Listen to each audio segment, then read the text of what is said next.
So I'm from Verified Systems. We are part of the project partners of HubCap. So we're one of the SMEs. And when Hugo sort of explained the big picture, I'm showing more the perspective of an actual SME using HubCap and providing services and features to the platform. So this is work that has been done with Jörg Brauer and Oliver Möller. And I will explain a bit more what this work entails. So we are interested in model-based testing, but also to combine model-based testing with co-simulations. So here's a short overview of our talk. So first, I will say a bit more about RT-Tester and RTT-MBT, and explain how the form of model-based testing that we are doing in our company can be recast in the context of FMI co-simulations. So FMI is kind of this common denominator of HubCap. So to exchange, for instance, models, we can use the FMI2 standard and the formats of FMUs so that different tools can talk to each other. So that is the means for, or one of the means we have for exchanging models. We have an experiment within this platform that users can try. So the aim is really to show users how you do model-based testing with our tools, to have some way to modify, to experiment, to change the model, to change the code. So this is also facilitated by our experiment. And I will give a bit of an update. Hugo has already nicely shown the sandbox and the potentials of the sandbox. And I will explain also what we currently manage to provide within the sandbox and what the work in progress is there. And this will also involve a short demo. And lastly, a bit of conclusions and future outlook on where we go from here and what are the next steps going to be. So, RT-Tester in a nutshell. So RT-Tester is the showcase tool for Verified Systems, our company in Bremen. It provides a bespoke language, so it's a specialized language for software testing, which effectively is an extension of the C language. We call this RTTL, so the RT-Tester language. It has additional features so that we can easily formulate test assertions which are evaluated. We facilitate the stimulation. So stimulation is providing inputs to the system that we are testing. And there's all sorts of features that are useful that we can use, for instance, in terms of expressing timed stimulations, delays, waiting for signal changes. So all of this, what the tester really wants when he writes his tests, is provided by this language. And it's centered around the notion of abstract machines, which are sort of concurrent, independent entities that can fulfill certain jobs within the test, either checking the reactions of our system to test or providing the stimulations, the inputs. And as I said, there's a plethora of constructs that the test engineers and programmers can use. And there's also logging and tracing facilities so that after you run your test, you have proper ways to see if your test has executed the way you expect, that you have also some evidence for the testing and some traceability. And what's important is we support different levels of testing, from unit tests to integration tests and system tests, combined with hard and software. And last, we also have a model-based testing plugin for our tools, or an extension of our tools that facilitates model-based testing. And all of these tools are qualified according to DO 178B RTCA. So these tools have been used in industrial projects with large partners such as Airbus. So in terms of model-based testing, I just want to give you a very quick idea of how model-based testing works with RT-Testers. So we have a model which is expressed in UML SysML diagrams, and essentially these are state machines, hierarchical state machines, and these models really describe what the system does that we are testing. So we're describing the system under test. And based on the description of that system, we can compute, on the one hand, how we're going to stimulate, what sort of inputs we need to provide to the system to perform certain kinds of tests, to achieve certain test goals. For instance, we want to reach certain states, or we want to have certain coverage of the system. And what is also very useful is that we can automatically check if the actual system that we're testing exhibits exactly the behaviors that we specify in our UML SysML model. So this model has this dual purpose of allowing us to generate test procedures automatically, and also to check when we test that actually the behaviors that we are seeing from the system under test are actually the ones we would expect according to a model. So these SysML diagrams are, as I said, implemented written in terms of hierarchical state machines. We capture high-level requirements in this system that we can extract from specifications, and also abstract away from all the low-level details of the hardware. And I will later say a bit more how co-simulation FMI also facilitates that. So to make this all possible, our RTT-MBT tool uses cutting-edge techniques based on SMT solving to extract those timed stimulations that we need to achieve the test goals, and also some features then to validate that our requirements coverage is achieved. And we can even produce systems under test as a mock-up, completely based on the model. So we can also provide such systems to see this is how the system would look if we just use the model as a basis. So it's a very quick example. So this is very simple. Our actual systems that we use with our industrial clients, they are much more complex than that. But this kind of shows you a little bit how we can capture testing behavior. So we have an indicator of a car which is flashing. It is initially on, and we have a timer here, which when it elects this, we have a transition from the state on to state off. And here the lamps are both set to 0. And then again, we reset the timer here at this point, and we wait until the timer elapses. And when it then elapses, we're setting the lamps to this state, L old, which was the initial state. So this guarantees that maybe one or both lamps are flashing depending on the mode. And these transitions we see here in states are mapped to requirements. So when we execute our test, our tools can actually see, are these transitions taken? And if they're taken, then we know that we exercised, that we tested these requirements, and this can go into the coverage analysis. And this model, this is of course just part of the model. The actual model is more complex. It also deals with emergency flashing. So this could be a machine, which is a state machine, which is deeper inside the system. And the actual system can do other behaviors, can incorporate other logic to drive the system. So how is all of this related to FMI and hubcap? So first, just a quick recap on FMI. We've already heard a bit about what FMI is. So just the things which are relevant is that FMI facilitates co-simulation. So we can have different independent simulation components within our FMI setup. And these are all managed by a master algorithm. So these FMUs could be individual simulators, and they are controlled through an API. It's a programming interface. It's a set of functions essentially that are called from a master algorithm. So the master algorithm is kind of the big overload that kind of orchestrates all these FMUs. And this is already provided by the INTO-CPS project and application, in particular the COE, the co-simulation engine.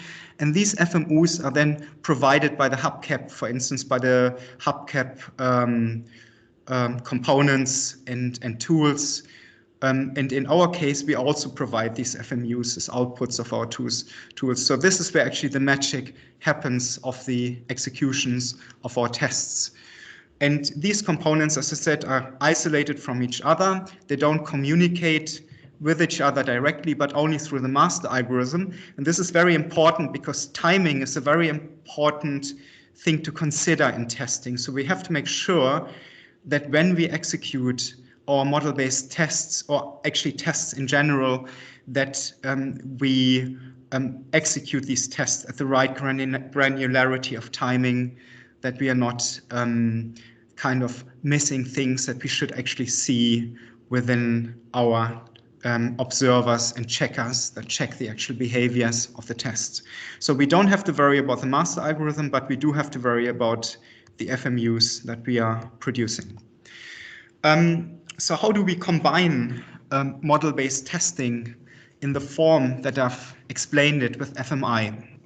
So what we've done as part of HubCap so far is to recast our model-based testing framework and tools to work in the context of FMI, or the FMI standard 2.0. So what we do at the moment is that we execute the system to be tested as an FMU.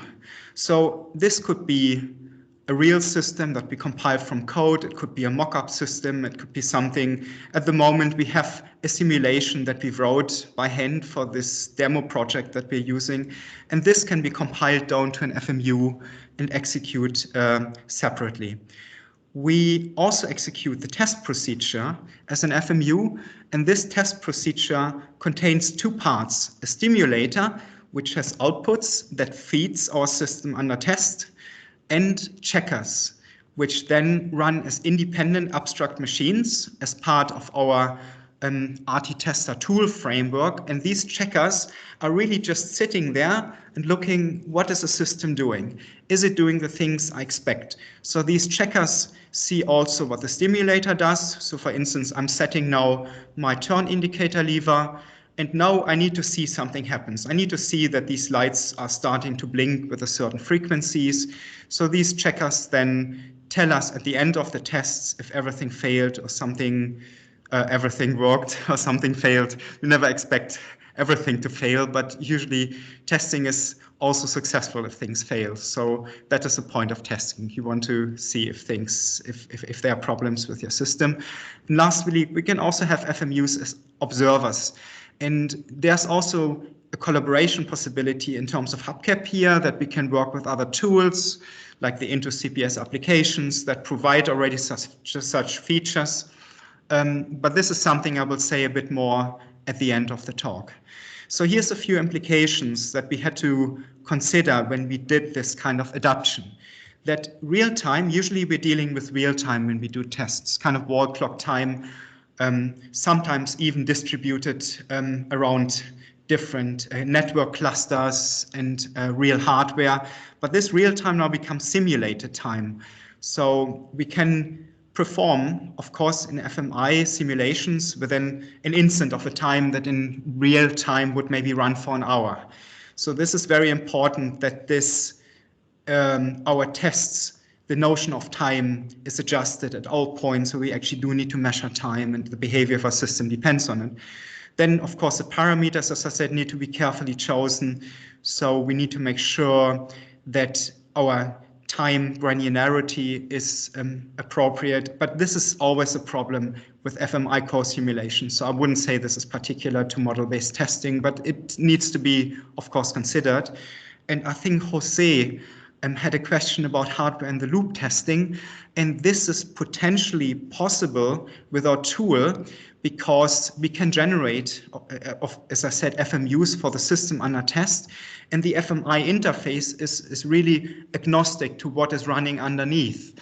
So what is important that we build this connection between the real system and the FMI interface. But if we can build this and our simulation can run fast enough, and as I said, RT-Tester has been built for real time, then this is certainly possible and provides an interesting possibility to use the FMI standard as a kind of unified way for system under tests to talk to the actual model in a way. And of course, our FMUs, and this is something we recently looked at, need to be able to run outside the context of RT-Tester, the RT-Tester toolset, which is a kind of new scenario for us, because before we always assumed that we can run our tools inside the RT-Tester toolset, and this is changed now. So I'm going to the next slide. So in terms of hubcap, what we have done so far is to integrating our tools into this hubcap platform. So we have RT-Tester, a full version of RT-Tester running with FMI support. So the user can use all the features of RT-Tester, this RT-Tester language. So it can also change the low-level stimulation code, which is usually generated from the model. So it gives sort of this additional features for that. So this version, of course, is tied to the hubcap platform. We have our model-based testing extension, which run as a limited trial version. So they can only be run with a demo project. But in the context of this project, also the user can try all the features of the RTT-MBT tool extension. And we have a GUI, which is already freely available, is Eclipse-based. So all of this is driven by Eclipse plugin for a GUI. And to illustrate model-based testing, we have this turn indicator demo that I've kind of shown a little bit before, where we have an indicator lever that can either be operated left or right. We have emergency flashing behavior in this. It's not a very complicated model, but it's just having the right level of complexity that we can do some interesting testing with it, and we can see what happens if we execute this test and change the parameters. And also we added, as I said, a system under test and observer FMUs so that the user can see something. And the use cases for this hubcap experiment from our side are to be able to modify test generation parameters, to change the stimulation scripts directly, inject faults. That's currently not implemented, but we will have also faulty system under tests, and to look at things like the test results and the coverage analysis to see if the test goals have been achieved. So a few challenges we had with this virtualization technique is partly due to license handling, but I think this is kind of a common issue with the platform, that we have to provide, depending on the license agreements, additional features for tools to be able to manage that. And as I already explained, we have to be careful with time, replacing the simulated time by real time. And an interesting part of this was to consolidate the model interface. So a SysML model will provide its own interface with the FMI interface. So there's a little bit of, let's say, design that needs to be there. How can these two interfaces work together? And at the moment, this works completely automatic. So the model interface is mapped onto an FMI interface. But in the future, we might think of different ways here that also gives more possibilities to align these two interfaces so that the model can remain at a level of abstraction that is appropriate for it, where the FMI interface can be maybe more geared towards a system. So if you want to use foreign FMUs, then this would be interesting. And then also the communication with the COE, that's also a part. We had some kind of minor stability issues, but this is something maybe that can all be done nicely. So in terms of the GUI, we have a few actions there, which the user can perform specifically for the FMI work. And I will not say too much because I want to show this in a demo. So here we have our RTT-MBT GUI running inside the sandbox. And rather than talking about the screenshot, I actually try to show you a small demo how this actually works. So I hope you can see our GUI.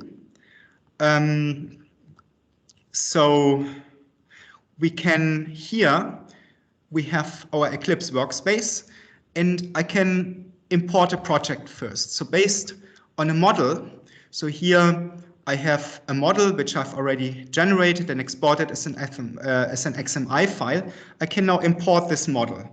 So we can also show this model. I'm skipping that now, but with the Papyrus extension, we can have a look at this model as well.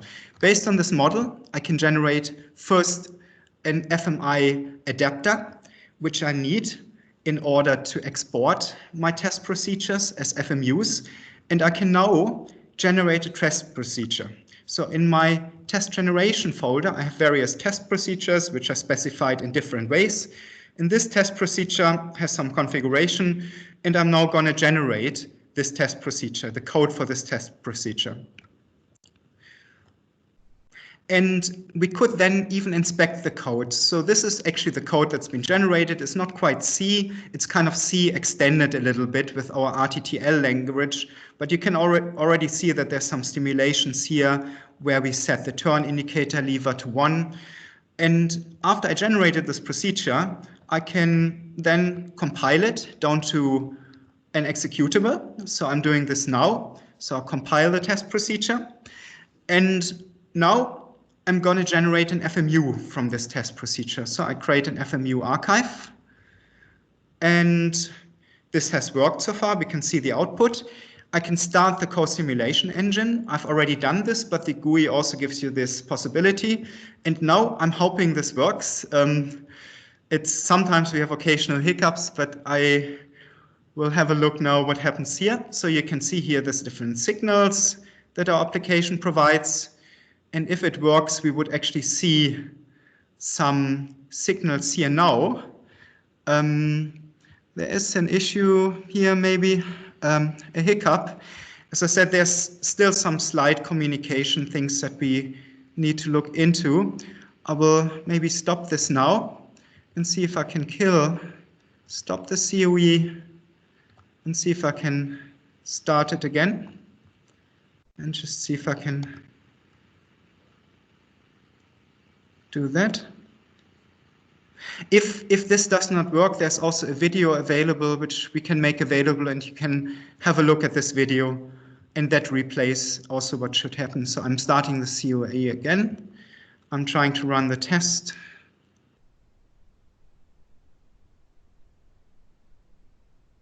Yes, and now you can see that actually our lamps are flashing. Here, the turn indicator lever has been turned on. And we can then have a real-time visualization of this test. And I can then, after I've run my test, also look at the test data. So if I refresh this, I see there's a little sign. Oh, it's not good. Well, from a testing perspective, it's good, but it means some tests failed. And this is exactly what we want as a tester. So we see here our test checked properties, and there's here an observed value, an expected value at a certain time in our test. But if we go further down, we see, oh, there's a test that failed right at the end. So here we're expecting a value of 1 for our indicator, and we saw a value of 0. So this is kind of the thing that the user will be able to do. And lastly, we can also export our FMU. So if I click on the FMU, I can say here, I haven't integrated this yet in the GUI, but there's a possibility that we can run a script to export this FMU, and then we can use other hubcap tools, for instance, to use these FMUs or to visualize the test data. So there's quite a lot of possibilities also in terms of hubcap. So, oh, I did have my full screen. It was probably on another screen. So, to finish the talk, so we've done the demonstration. So I will give a few more conclusions in future work. We haven't so far executed our, oh, 1 second. I think I'm struggling with my keys here. Okay, I hope this is stable now. We haven't so far executed our FMUs with the INTO-CPS application. Oh, I think I leave this. I think this LibreOffice is all a bit unstable. I just use again this interface here. But what the next step for us would be to use the INTO-CPS application and see if we can run those FMUs with the INTO-CPS application and maybe profit from features of that application as well. This should be in principle now possible because, as I said, we've made these FMUs RT-Tester independent. And also the next step that we are looking at the moment is to see what other possibilities there are for hubcap tools, let's say collaboration and possible interchange in terms of observers, visualizations. And we want to improve the GUI a bit further so that the steps that I showed you with FMU generation will be done automatically in the background. And we also see a bit more output from the COE and look a bit more at the stability of everything. And an important future work is to think about the linkage of MBT and FMI interfaces, because on the one hand, we might be given an FMU where we cannot change the interface. So in some way, we need to build a bridge between the two. And in terms of model-based testing with RT-Tester, we already doing this all the time, basically, because the systems we are testing, the interfaces are just there, but our models don't want to be expressed at such a low level of interface, but at a higher level where we maybe just say, here's going to be an alarm somewhere in the aircraft. But how we detect this is part of the interface then to implement. And this opens then possibilities for black box testing of foreign FMUs. So essentially, that's most of what I wanted to say. And if there's any questions, then I'll be very happy to answer them. Or Jörg, who is also in our chat. Yes, so any questions for Frank and Jörg?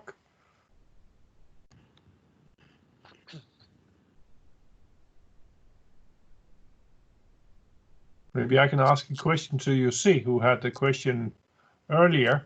Would this be of interest in the setting you have?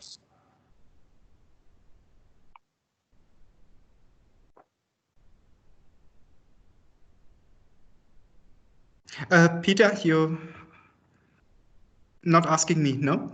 No, I'm asking Jussi. Okay, Jose, yes.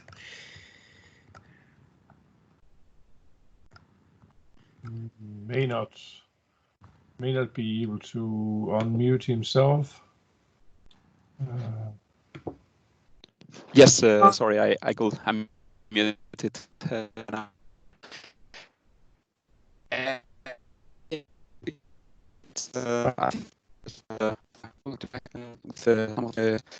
With the modeling tool that we use in Oticon Medical, and I can already relate to some small state machines that we could try to verify in this way. But I don't know if this tool is it freely available. And well, now I'm thinking out loud, but I would imagine that the hubcap being a cloud environment, it will be difficult to communicate with our own offline tool. Maybe you can put a few words in that aspect. Well, our tool will be available for trial together with this turn indicator project. But if there's further interest, then of course we have tools, commercial tools, and we will be very interested to talk about if you be interested in using those tools. So at the moment, the hubcap we only support the demo project for the model-based testing facility. Mm-hmm. And just one more question, maybe I wasn't fully clear. If we have our own tool that is executing locally in our PCs, for example, here in the company, can we communicate it through FMI with the tools that are running in a hubcap sandbox? Mm. So at the moment, I mean, the sandbox you are seeing here is in demo. It's not yet released. We're just trying to show that you can actually do these things independently of what OS you're using and have it available in a browser like this. In the long run, we definitely want to be able to enable people to upload into their own sandbox any tool they would like to have and play it together with the other tools that they have installed for the sandbox. we're not there yet, but we will be getting there. Does that Okay. make sense? Yeah, Okay. yeah, it does, definitely. I have a few more questions, but I think we can take them offline. Okay. For sure. Just one comment from my side. I mean, you could export an FMU outside of the sandbox and then use it locally in your tool, together with your tool. That for sure should be possible in the future without problem. Exactly. Yeah. That is the use case we're anticipating. So towards the later stages of the project, that we can actually take an FMU from somewhere, we can write a model for it, and then we can use our model to test that FMU. But that will be something that will come a bit later. We are still at an sort of early stages in terms of the potential of this. Okay, given time, I suggest we move on to Nick's presentation. Nick, do you want me to share the PDF or do you want to do it yourself? Well, first of all, can you hear me? Yeah, we can hear you. Okay, that's good. And if I share my screen, can you see that? Nothing yet. Damn. Oh, maybe you need to to remove your sharing, Frank. Ah. Frank, you're still sharing, aren't you? Yeah. Try to do it again, Nick. Share. Okay, just a sec. Share that one. And now we see your screen. okay. Is that full screen? That's full screen.